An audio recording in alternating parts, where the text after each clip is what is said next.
कभी शाम ढले आना ना ना ना ना ना কি সুন্দর আকাশটা, একটা হালকা আকাশি হয়ে আছে, ভাল লাগছে। বেশ বেশ অলসতায় ভরা একটা দিন যদি কাটাতে পারতাম, আকাশের সাথে নিজেকে মিশিয়ে যদি ভাসাতে পারতাম।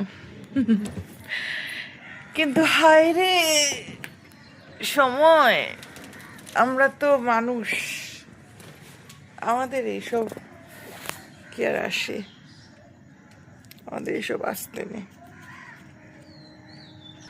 একটুখানি শুয়েছিলাম বাট ঘুমাতে পারিনি, ঘুম কিছুতেই এলো না, বাট চোখ ভর্তি ঘুম।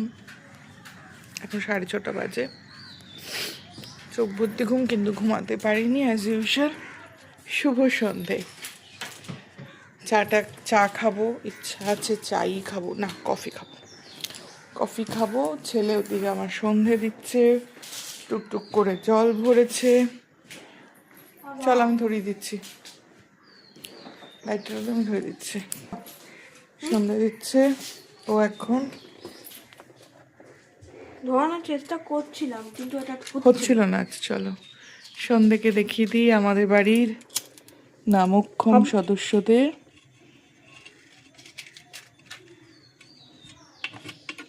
চলো ধরে যা, ধরেছে, একটু ধরেছিল। ধরেছে। এখন অনেকগুলো কাজ আছে, সেগুলো সারবো। সারার পর আবারও আসছি। ও টুকটু করে আজ একটু রেস্টলেস লাগছে, মানে ওই যে বলে না একটুখানি, আমি ভেবেছিলাম যে একটুখানি ঘুমাবো, কিন্তু ঘুমাতে পারলাম না, সামহাও হলো না, ঘুম হলোই না। যাই হোক, তোমরা সন্ধ্যাবেলা চা নিয়ে বসছো তো, দেখা হচ্ছে। আবারও হাই হ্যালো নমস্কার। উঠতি ঝরতি হয়ে চলে এসেছি এবং ঘুম ঘুম ভাবে রয়েছি। আর অদ্ভুতভাবে একটা বাদিকে কাঁধে বন্ধ বলছি, গন্ধ আবার গন্ধ বলছি, ব্যথা করছে। গন্ধের সাথে ব্যথার কি হলো কে জানে। যাই হোক, কফি নিয়ে চলে এসেছি। এখন 7টা বাজে। বল বাবি তাড়াতাড়ি খাও। ওকেও খাবার দিয়ে দিয়েছি, সন্ধ্যের খাবার টিফিন একটু দিয়ে দিয়েছি। ও খেলে ঠেলে এসে এবার ওকে পড়াতে বসবো। কিন্তু সামনে আমার বালিশ আর চাদর দেখে, পাখা এখন আমাদের 3-এ চলছে, আমি পাখা বন্ধ করেই রাখছিলাম, কিন্তু আমার ছেলের পাখা ছাড়া একদমই হয় না। তো যাই হোক, এরপরে তো রাতের ডিনার তো রয়েছেই, আসুক কাছ থেকে ফিরে। বাট ওয়েদারটা দারুণ, ওয়েদার সত্যিই খুব দারুণ।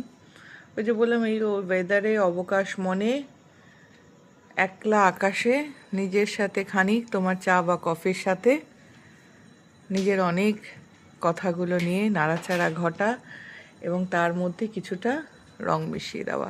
যাই হোক, তোমাদের কীরকম লাগছে না লাগছে অবশ্যই বলে, এবং আর কি দেখতে চাও। এবং অবশ্যই আমার এখানে কিন্তু এই চ্যানেলটাতে আমার কবিতার অনেক পাঠ রয়েছে। একটা তো পোস্ট হয়েছে, আরও 2টো অলরেডি পোস্ট হয়েছে, এটা আগেরও কিছু ছিল, আরও অনেক কিছু আসবে, অনেক কিছু চিন্তাভাবনা রয়েছে। Please do subscribe. যেরকমভাবে তোমরা আমাকে ফেসবুকে ভালোবাসা দিয়েছো, প্লিজ ডু সাবস্ক্রাইব, এবং অবশ্যই বেল আইকনটা প্রেস করে রাখো। অ্যাট দ্য সেম টাইম আমাকে ফেসবুকেও একটুখানি ফলো করে রাখতে ভুলো না। সবাই সুস্থ থাকবে, ভালো থাকবে, আনন্দে থাকবে, নিজেকে ভালোবাসবে, নিজেকে চেনার চেষ্টা করবে, আর মাধবের ভরসায় থাকবে। ঠিক আছে? ডিভাইন ব্লেসিং, হরে কৃষ্ণা, রাধে রাধে। আবার এই মোডেই শেষ করে দিই।